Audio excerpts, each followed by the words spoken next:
hari ini terkait dengan prosedur kerja dan format SOP dalam dunia pendidikan. Ya, ada yang pernah mendengar apa itu SOP? Maka di sini Ibu akan menjelaskan apa sih tujuan dari mata kuliah kita pada siang hari ini, yaitu bagaimana nanti kalian itu mampu menyusun prosedur kerja, ya, yang disebut dengan SOP dalam dunia pendidikan, ya. SOP di sini nanti ada bagaimana pentingnya prosedur kerja, ya itu yang akan kita bahas, ya. Kemudian apa itu SOP, kemudian bagaimana contoh penggunaan SOP dalam dunia pendidikan, ya. Terus kemudian bagaimana langkah-langkah menyusun SOP, kemudian bagaimana format standar SOP itu sendiri, lalu bagaimana contoh singkat, ya, contoh singkat dan kita itu bisa menerapkan SOP itu dalam. Lalu bagaimana pentingnya prosedur kerja, yaitu SOP itu sendiri, ya. Di sini administrasi pendidikan itu adalah tulang punggung manajemen sekolah. Jadi setiap kegiatan itu butuh prosedur kerja, kan? Tuh, jadi apapun jenis kegiatan yang kita lakukan kalau tidak ada proseduralnya itu akan terasa hambar, gitu kan? Jadi ketika kita menerapkan dalam disiplin kita punya kehidupan, coba kita lihat orang yang punya tatanan hidup dengan orang yang tidak tertata hidupnya. Amburadul kan? Iya, Bu. Ya, kita lihat zaman sekarang ini kan amburadul kehidupan orang, gitu kan, banyak yang tidak tertata hidupnya, lebih-lebih yang tidak punya agama, ya kan? Iya. Ya itu sama halnya dia tidak punya fondasi hidup, jadi dia memilih semuanya, gitu ya, gitu. Jadi inilah pentingnya kita memahami administrasi pendidikan. Dan di dalam administrasi pendidikan itu ada yang namanya SOP, standar operasional prosedur.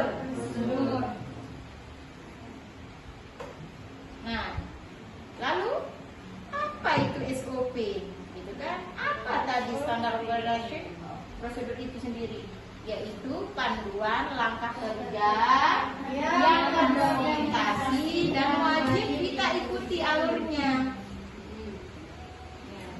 Jadi itu, ketika kita di luar batas, kita tidak memakai alur yang terprosedural, itu makanya kita tidak tahu tujuan kita mau kemana, arah kita itu mau kemana, tujuan hidup kita itu mau kemana.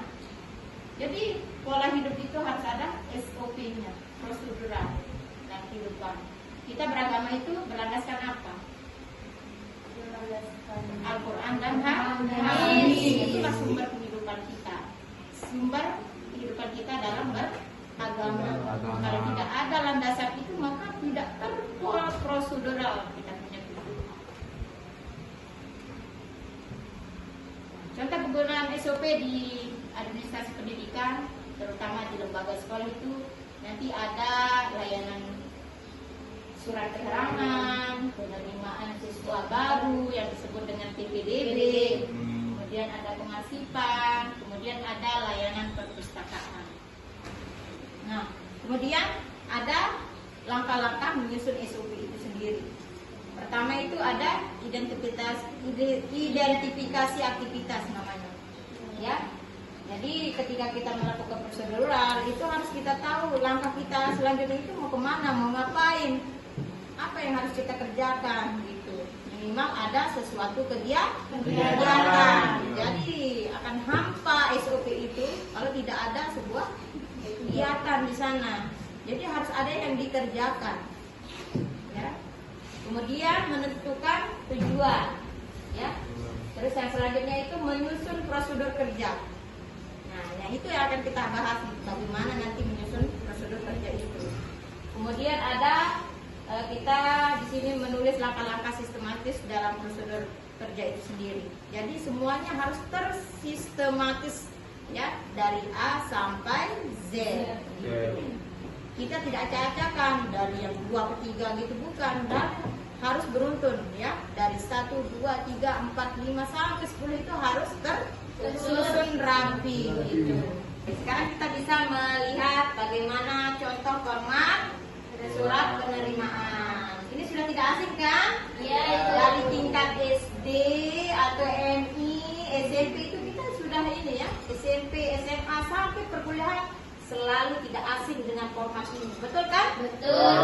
Nah, dan ini wajib kita harus tahu, dan jangan sampai ini apalagi sekelas mahasiswa tidak tahu yang namanya format atau bukti yang namanya surat penerimaan.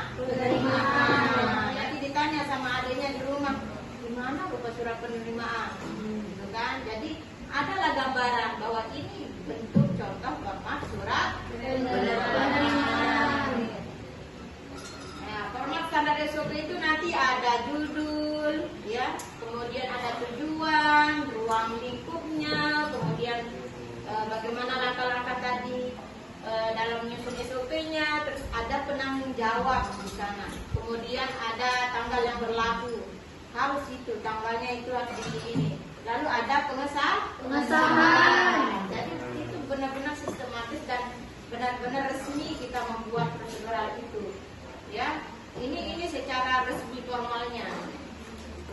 Kemudian ini ada gambar alur proses pendaftaran ketika kita mengenal yang namanya PPDB, yaitu peserta didik baru.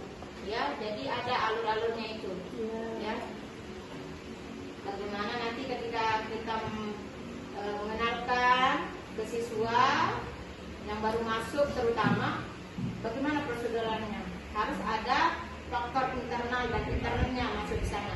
Faktor internalnya bisa kita lihat di sana, ada orang tuanya siswa yang terlibat, tidak hanya siswanya saja. Jadi harus ada peran orang tua. Kemudian ada tata usahanya yang menerima penerimaan kita, kemudian ada sistem. Nah, di sistem inilah diinput semua data-data administrasi dalam dunia pendidikan. Sudah paham? Paham. Kemudian, nah, contoh SOP singkat tadi bisa dari judul. Judulnya itu SOP layanan surat aktif. Itu bagaimana cara kita membuat SOP layanan surat aktif. Tujuannya yaitu menstandarkan layanan surat keterangan. Kemudian bagaimana ketika kita membuat surat layanan surat keterangan itu yang harus disediakan oleh lembaga itu, pertama itu harus ada formulir, kemudian verifikasi, kemudian proses saraf terima. Jadi itulah maksudnya. Jadi lembaga itu tidak boleh semau-maunya mengadakan sebuah lembaga harus prosedural biar orang itu paham ternyata ini loh dia konteks dalam lembaga pendidikan itu harus mempunyai prosedural, aturan-aturan yang harus dijalani, ya, proses yang harus dilalui. Tidak serta-merta ketika memasuki namanya di sebuah lembaga masuk begitu saja tanpa adanya proses yang namanya SOP ini. Itulah pentingnya yang namanya SOP. Kemudian, nah, jadi SOP itu sangatlah penting buat kita, terutama sebagai stakeholder, ya, yang dalam kutip sebagai pemangku ini, ya, pemangku dalam proses pembelajaran, gitu kan. Siapa yang tahu nanti kontribusi kalian ini? Ada yang jadi kepala sekolah, ada yang jadi kepala yayasan, ketua yayasan. Jadi inilah cerminan, gitu ya. Tema inilah yang mencerminkan bahwa nanti ketika kita punya sebuah lembaga itu harus paling minim dia mempunyai SOP yang terstandarisasi, ya. Baik, dari semua paparan Ibu dari A sampai Z tadi, mungkin banyak hal yang harus kita diskusikan, ya, terutama tentang SOP itu. Tidak hanya dari paparan Ibu saja tadi yang bisa ini. Sekarang Ibu mau tahu, mungkin ada yang bertanya. Coba silakan, Ibu akan kasih ruang waktu bertanya. Saya Bu, bagaimana cara mengimplementasikan SOP dalam lembaga pendidikan? Baik, dalam mengimplementasikan SOP ini harus benar-benar kita cermati, terutama kita yang di dunia pendidikan, gitu. Ya, terutama lembaga yang baru berdiri, gitu kan. Nah, ini PR besar juga bagi lembaga-lembaga yang baru naik daun, bagaimana merencanakannya. Nanti kan proses pembelajaran yang ada di lembaga itu sendiri, terus kemudian bagaimana mengorganisir ya segala aktivitas kegiatan yang akan dilaksanakan di dalam sebuah lembaga pendidikan itu harus terorganisir gitu. Setelah tadi pertama kita merencanakan segala sesuatu itu harus direncanakan dulu, kemudian diorganisir apa saja rencana-rencana yang sudah kita side plan-kan itu kita organisir. Kemudian setelah kita sudah rencanakan, organisir, barulah kita akan di sana akan dalam kutip terlaksana. Baru di sana proses pelaksanaan itu terjadi. Setelah proses pelaksanaan itu terjadi, di sanalah terjadi yang namanya sistem evaluasi. Jadi, nah di dalam manajemen pendidikan itulah yang disebut dengan SOP itu. Kalau tidak ada SOP dalam dunia lembaga pendidikan saat ini, hancur. Kenapa saya bilang hancur? Dia tidak akan tertata, terukur dan terarah dia punya lembaga. Jadi itulah mengapa penting sekali yang SOP ini dalam dunia pendidikan. Baik, sudah dimengerti? Tidak. Oke, terima kasih. Baik, karena sesi perkuliahan kita ini sudah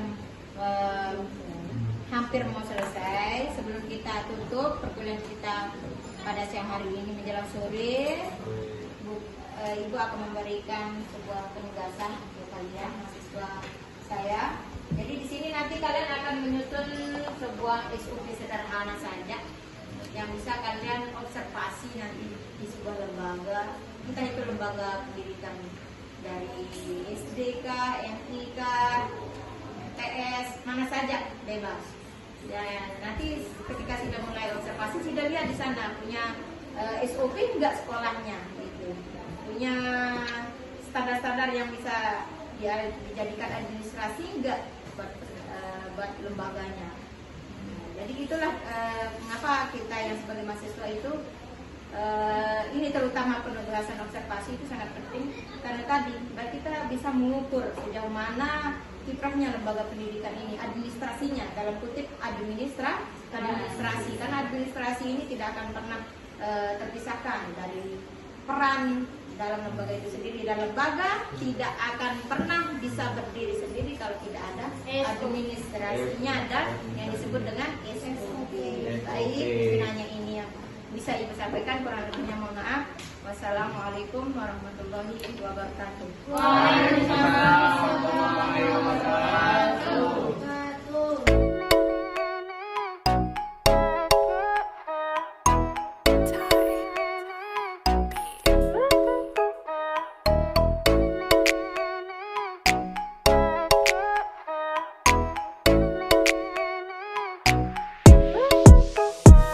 一天想你5遍根本都不够 I won't let you go 爱上你我已经没了救 Burn my heart and save my soul 习惯每天陪在你左右 I won't let you go 心跳声响彻了宇宙 Burn my heart and save the soul Baby you're thinking too much Don't hesitate Don't slow it down Girl I cannot wait Step it inside through the heavens gate Do whatever you want My heart still won't break it Got many friends on your Instagram They know who I am They know I'm your man 你是黑上的烟火把我情绪给淹没这首歌来演说告诉上帝要 make it worth it